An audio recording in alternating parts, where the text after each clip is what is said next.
और भाई लोग, क्या हालचाल है। आज हम बात करने वाले हैं WWE के बारे में। Stone Cold Steve Austin, the Rock, Triple H, Undertaker, Kane, ये हमारा बचपन था। WWE कार्ड्स किसने नहीं खेले। लेकिन समय जाते जाते हमने WWE को, शायद इंडिया में काफी सारे लोगों ने उसको फॉलो करना छोड़ दी। लेकिन WWE फैन के लिए जो मौका बना है, और उसकी तो बात करते ही बनता है। ट्रिपल एच और रॉक, और उसके बाद दौर आया था John Cena, CM Punk, Randy Orton, the Shield जैसे Roman Reigns, Seth Rollins, Dean Ambrose, ये सब सुपरस्टार हुआ करते थे। लेकिन इतने साल के बाद जो ट्विस्ट एंड टर्न पिछले 1-1.5 साल में देखने मिला है, जब से ट्रिपल एच ने क्रिएटिव को अपने हाथ में लिया है, और उसके बाद जो WWE हॉट प्रोडक्ट बना है, वो देखते ही बनता है। लेकिन आज वो सब के बारे में बात नहीं करेंगे, वो किसी और दिन बात करेंगे। आज मेन है जो हमारे चाइल्डहुड का 80s 90s के जो हम बच्चे हैं, उसका चाइल्डहुड का हीरो था जॉन सीना। मतलब वो बंदा ऐसा माना जाता है कि कभी गलत हो ही नहीं सकता। वो किसी गलत आदमी, धोखाधड़ी करने वाले के साथ हाथ मिला ही नहीं सकता। और ये उसका जैसे फेयरवेल टूर है, ये आखिरी 1 साल है जिसके अंदर वो लास्ट कुछ अपनी मैचेस खेलने वाला है और उसका करियर ओवर हो रहा है। लेकिन इस मोमेंट पे, ऐसे दौर में आके 20 साल के बाद वो बंदा हिल टर्न हुआ है, जो इतना शॉकिंग मतलब वो चीज है कि बोलने से हो ही नहीं सकता, आप समझ ही नहीं सकते। मतलब और आपको अगर टाइम है तो एलिमिनेशन चैम्बर 2025 का वो क्लिप, जब जॉन सीना फेस से हील बनते हैं, वो देखते ही बनता है। रसलमेनिया 40 के अराउंड रॉक हील टर्न हुए थे, जब उनको रोमन रेंज से मैच चाहिए था रसलमेनिया में, बट पब्लिक प्रेशर की वजह से कोडी के साथ उसका मैच कराना पड़ा। वो आपको सिनेरियो शायद मालूम ही होगा, आप अगर फॉलो करते हैं तो उस टाइम पे ऐसा लगा जैसे कोडी ने अपना मैच जीत लिया और ये स्टोरी वहां एंड हो गई। लेकिन पिछले 8-10 महीने में धीरे धीरे Paul Levesque aka Triple H, John Cena, Rock और WWE, इन्होंने जो कंटेंट पे काम किया है, स्लो बर्न जिसे कहते हैं, वो करते हुए वो हमें यहाँ लेके आए। और ये एलिमिनेशन चैम्बर के पहले, जब बहुत ही वियर्ड सा प्रोमो था रॉक का, जब उन्होंने कहा था कोडी से कि मुझे तेरी सोल मतलब आत्मा चाहिए, और ये किसी को समझ नहीं आता कि वो चल क्या रहा है वहां पे।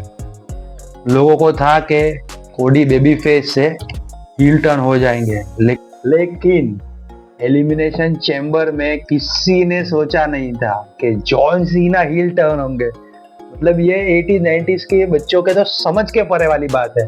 जॉन सीना मतलब पॉसिबिलिटी नहीं है। वो बंदा मतलब क्या बोलेंगे, इतना क्यूट, हमेशा सच का साथ देने। जब उन्होंने सीएम पंक को सबमिशन होल्ड करके अधमरा कर दिया, तब तक भी लोगों को नहीं समझ आया कि ये बंदा हिल टर्न होने की तैयारी में है। लेकिन जब रॉक की एंट्री होती है रिंग में, और कोडी का डायलॉग, कोडी के छोटे से प्रोमो के बाद जॉन सीना उनको गले लगाते हैं और फिर उसको लो ब्लो दे देते हैं, मार मार के उसका खून निकाल देते हैं, उसको अधमरा करके छोड़ के उस पर पैर रख के चले जाते हैं। और भाई साहब, वो सीन देखते ही बनता है। मैं आपको सजेस्ट करूंगा, अगर आपके पास सब्सक्रिप्शन है तो जाके वो एलिमिनेशन चैम्बर के वो आखिरी 15-20 मिनट्स देखिए। जॉन सीना के एक्सप्रेशन और वो कैसे वो बंदा पूरा ट्रांसफॉर्म हुआ है, वो देखते ही बनता है। अब आगे हम बात करेंगे, जैसे मेन ये है कि जॉन सीना हिल टर्न क्यों हुए। मतलब ये चीज अपने आप में एक बहुत बड़ा रहस्य है। इसके पीछे का कारण ये लगता है, मोस्टली सबको लगता है आज की तारीख में, कि पिछले 2 साल से जॉन सीना कंटिन्यूस मैचेस पे मैचेस 2-3 साल से हारे जा रहे हैं, और उनको अपनी 17वीं चैंपियनशिप, मतलब अभी 16 championship, world championship John Cena की भी है और रिक फ्लेयर की भी है, टाई है।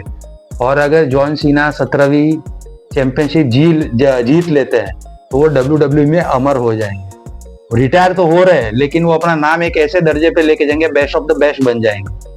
और ये करने के लिए शायद उन्होंने रॉक से हाथ मिला लिया। एलिमिनेशन चैम्बर के बाद जैसे जॉन सीना रॉ स्मैकडाउन में दिखे नहीं थे, और परसों मतलब मंडे नाइट रॉ जब रहता है वहां पे वो बंदा आया, सबको ऐसा था कि जब हील टर्न हो गया तो उसका थीम चेंज हो जाएगा, उसके क्लोथ, उसकी लुक, उसकी स्टाइल सब चेंज हो जाएगा। लेकिन वो बंदा वही पुरानी स्टाइल में, वही पुरानी थीम के साथ, बस एक छोटा सा बदलाव था।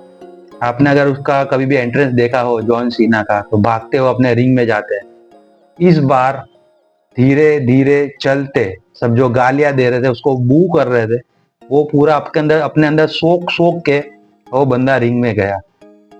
कुछ तो एक बार तो ऐसा लगा जैसे वो बंदा कुछ बोलेगा ही नहीं, माइक छोड़ देगा और चला जाएगा, जैसे उन्होंने एलिमिनेशन चैम्बर के प्रेस कॉन्फ्रेंस के टाइम पे किया। लेकिन वो बंदा बोला, और क्या बोला, मैं लिख के देता हूं कि ये one of the best promos of WWE होगा।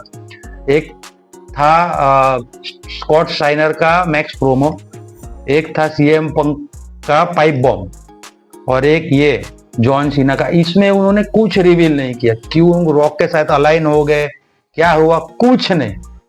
लेकिन वो बंदे ने जितना बोला, मतलब ट्रिपल एच को भी दाद देनी पड़ेगी, WWE को दाद देनी पड़ेगी, जॉन सीना को, क्रिएटिव टीम को माशाल्लाह मजा आ गया। मतलब इतना डिटेलिंग में उन्होंने जो स्टोरी राइटिंग की है वो बनते ही बनता है। अगर आप WWE के 2000 के फैन है, 80s 90s के आप फैन है, तो मैं आपको रेकमेंड करूंगा कि वो जाके ये कल मंडे का जो रॉ है वो आपको OTT पे मिल जाएगा। शायद आपको उसके कुछ क्लिप्स YouTube पे यहाँ कटकुट में मिल जाए। देखिए, वो प्रोमो देखने लायक है, मतलब वो प्योर सिनेमा है, प्योर सिनेमा। और अगर आपको cinema, picture, movie, WWE reality show से प्यार है, तो ये बेस्ट टाइम है WWE। और एक और कंपनी है AEW, उस पर हम किसी दिन और बात करेंगे, उसको फॉलो करने का बेस्ट टाइम है, बेस्ट टाइम। इससे मतलब बोल ही नहीं सकते। अच्छा, लास्ट चीज कंक्लूड करता हूं मैं। लोगों का हीरो जो 20 साल से हीरो था, उसको अचानक वो विलन बन गया। मतलब ये आप सोच सकते हैं ना, 20 साल से आप किसी को जानते हो, वो आपका हीरो है, और अचानक एक दिन पता चलता है कि वो विलन में कन्वर्ट हो गया है। तो इसी के साथ मैं खत्म करता हूँ। और decoding the IPL teams 2 part already publish मैंने अपलोड कर दिया है, वो नहीं देखा हो तो देख लेना।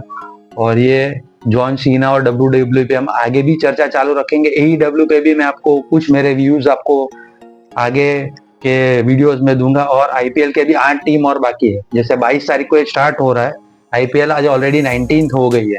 मेरे पास 2-3 दिन है, 2-3 दिन में मैं देखता हूँ कितनी टीम्स को कितनी टीम के बारे में अपलोड कर पाता हूँ। और फिर हम डे टू डे हर मैच को फॉलो करते जाएंगे, हर मैच के बारे में कुछ मैं अपने रिव्यूज देते जाऊंगा। आपको जो भी अच्छा लगे आप कमेंट्स में लिखिए, आपको क्या, किस चीज पे बात करनी है, किस टॉपिक में मुझे वीडियो बनाना चाहिए, आप अपने सजेशंस देते जाइए। और आप